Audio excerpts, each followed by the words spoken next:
वो कहते ना, एक चुटकी सिंदूर की कीमत रमेश बाबू क्या बताएंगे, हम बता रहे। एक चुटकी सिंदूर से महाराज बिटिया पराई गोत्र की हो जाती है। एक चुटकी सिंदूर से जो बिटिया बचपन से जिस माँ बाप के पास रहती है, आज वो माँ बाप को तो मम्मी पापा कह भी ले, लेकिन सास ससुर को माँ जी या पापा जी ही कहेगी। अगर जी ना लगाए तो बवाल हो जाएगा महाराज। हाँ महाराज, अगर ससुराल अच्छा मिल जाए, हमारे गुरुदेव कहते हैं अगर पत्नी अच्छी मिल गई तो बहुत बड़ी कृपा है, और पत्नी यदि दुष्टा मिल गई तो वो और बड़ी महती कृपा है महाराज। क्यों? बोली अच्छी मिल गई तो भजन करवावेगी, और यदि कहीं दुष्टा मिल गई तो घर बार छुड़वाए करके वृंदावन भेज देगी। तो वो और अच्छा है महाराज।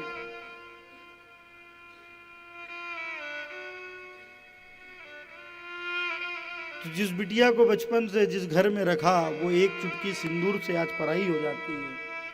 माँ बाप बदल जाते हैं, गोत्र बदल जाता है। जिस गोत्र में बिटिया पली बड़ी हुई, आज वो गोत्र भी बदल गया, माँ बाप भी बदल गए। अब तो एक सहारा पति का रहता है महाराज, और कभी कभी पति भी ना सुने तो बड़ा कष्ट होता है।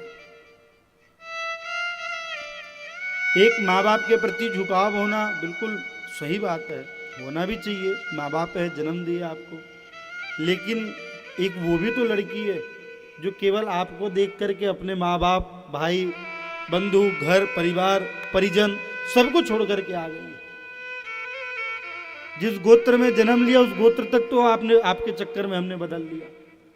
और आप भी हमारे पीड़ा को, आप भी हमारे तकलीफ को नहीं समझोगे तो कौन समझेगा भला? और किससे जाकर के मैं कहूंगी? तब जाकर के रोती हुई अपने पिता को याद करती है। एक भाव बड़ा सुंदर है। सच बात पूछती हूँ बताओ न बाबूजी, छुपाओ न बाबूजी, क्या याद मेरी आती? एक बात पूछती हूँ बताओ न बाबूजी, छुपाओ न बाबूजी, क्या याद मेरी आती नहीं? पैदा हुई घर में मेरे मातम सा छाया, पापा तेरे खुश थे मुझे माँ ने बताया था। ले ले के नाम प्यार जताते भी मुझे थे, आते थे कहीं से तो बुलाते भी मुझे थे। मैं हूँ नहीं तो किसको बुलाते हो बाबूजी, बुलाते हो बाबूजी, क्या याद मेरी आती नहीं?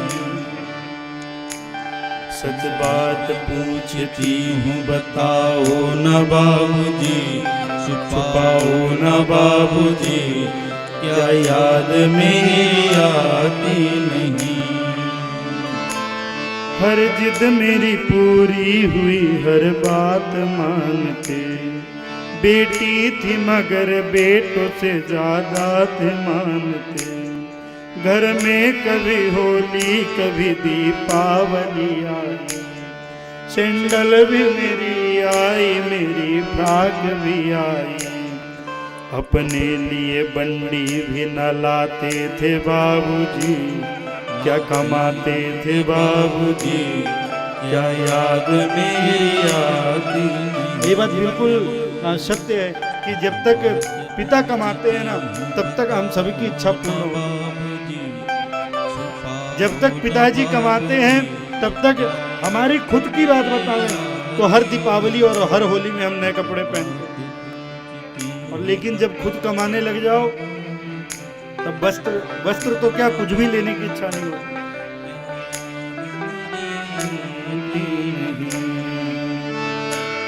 एक बात पूछती हूँ बताओ न बाबूजी, छुपाओ न बाबूजी, क्या याद मेरी आती नहीं? सारी उम्र खर्चे में कमाई में लगा दी। दादी बीमार थी तो दवाई में लगा दी। पढ़ने लगे हम तो बाकी में लगा दी। पढ़ने लगे हम तो पढ़ाई में लगा दी। बाकी बचा वो मेरे सगाई में लगा दी। अब किसके लिए इतना कमाते हो बाबूजी, छुपाते हो बाबूजी, क्या याद मेरी आती नहीं।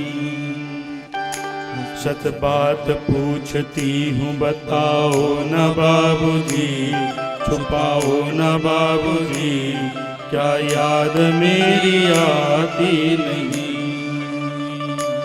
कहते थे मेरा मन कहीं एक पल न लगेगा। बिटिया विदा हुई तो घर घर न लगेगा। कपड़े कभी गहने कभी सामान संजोते। तैयारियां भी करते डूब डूब के थे रोते। कर कर के याद अब तो न रोते हो बाबूजी, न रोते हो बाबूजी, क्या याद मेरी आती नहीं। सच बात पूछती हूँ बताओ न बाबूजी, छुपाओ न बाबूजी, क्या याद मेरी आती नहीं, क्या याद मेरी आती नहीं। कैसी परंपरा है ये, कैसा विधान है। पापा बताना कौन सा मेरा जहान है। आधा यहाँ आधा वहाँ, पीहर है न पूरा। पीहर मेरा पूरा है ना, ससुराल है पूरा। वास्तविक में जब घर में लड़ाई हो जाए मायके में, तब भाई क्या कहता है कि देख तू आई हुई है 4 दिन के लिए, बढ़िया से रह ले और घर अपने ससुराल चले जा। और ससुराल में जब लड़ाई हो तब क्या कहे कि ढंग से रह, वरना तुझे तेरे पीहर छोड़ के आ जाते। तो ना पीहर मेरा पूरा हुआ और ना ससुराल मेरा पूरा हुआ महाराज। पीहर मेरा पूरा है ना ससुराल है पूरा। पीहर मेरा पूरा है ना ससुराल है पूरा। क्या आपका भी प्यार अधूरा है बाबूजी, अधूरा है बाबूजी, क्या याद मेरी आती नहीं, क्या याद मेरी आती नहीं। सच बात पूछती हूँ बताओ न बाबूजी, छुपाओ न बाबूजी, क्या याद मेरी आती नहीं, क्या याद मेरी आती